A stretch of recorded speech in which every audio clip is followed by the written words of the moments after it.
خون خود غذا لے کے چل رہا، آنتوں کو غذا، دماغ کو غذا، ہڈیوں کو غذا، ناخن کو غذا، ایک ناخن کھینچ لے تو ہم کیا کریں؟ کیا میرے مولا کا نظام ہے؟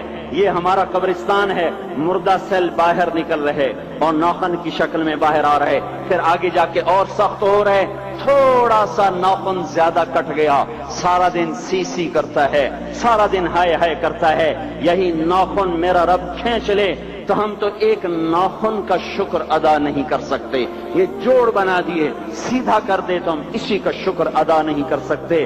میرے بھائیو، یہ سب کچھ کر کے پھر ہم اللہ کے باغی ہو جائیں، ہے کوئی عقل میں آنے والی بات؟